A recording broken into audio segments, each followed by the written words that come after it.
Mike Heck here with MMAfighting.com with some breaking news. UFC light heavyweight champion Jon Jones was arrested early this morning in Albuquerque, New Mexico. The news of the arrest was first reported by KOAT and later confirmed by our own Damon Martin of MMAfighting.com.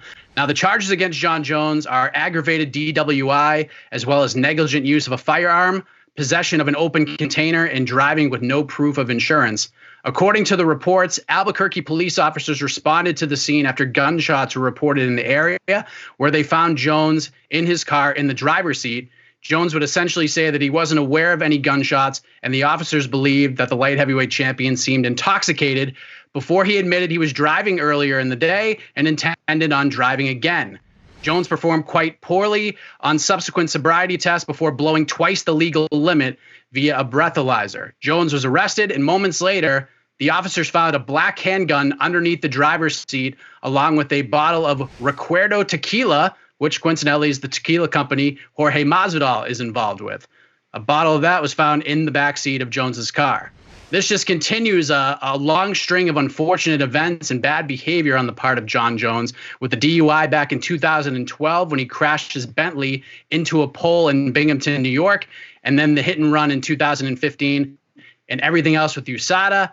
It has been a roller coaster ride, to say the least. Now, coincidentally, 1 week ago today, Jon Jones took to Twitter to give people advice on how to quarantine themselves during the COVID-19 pandemic, including this graphic right here. First time in history, we can save the human race by laying in front of the TV and doing nothing. Let's not screw this up.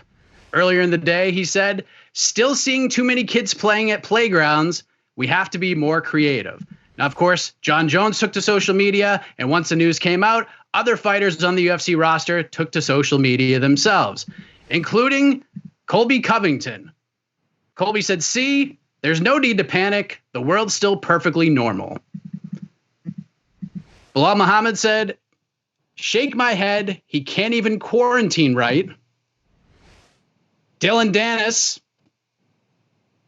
said, "Don't send him to jail. He won't learn his lesson. Lock him in a cage with me instead." Michael Chiesa said, "At least he was drinking Recuerdo." And former teammate Diego Sanchez said, "Not even the coronavirus can keep Bill effing Cosby Jones off of the streets of Albuquerque during this global pandemic. What a bitch. The fakest F ever. Fake ass supporters and followers too. Middle finger, two swords, hashtag real Berkey." Now, I'm not Jon Jones. I'm not a professional fighter, but my reaction is hopefully this is what it will take for Jon Jones to realize that he needs some help. He's tried to say the right things. He felt like the demons were a thing of the past, and now this situation is added to the list. Hopefully Jon can take a long, hard look in the mirror and understand that he probably isn't going to be able to turn this corner on his own. And here's hoping that Jon's family, his coaches, his team, the UFC, that circle Jon is a part of, can push him, give him a nudge in that direction. As far as his future goes in the octagon and being the UFC light heavyweight champion, I just don't know how the promotion can keep the title on Jon right now.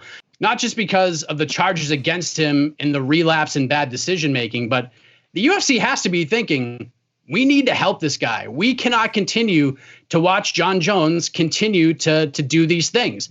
Let's take him out of the limelight. Let's get him the help he needs.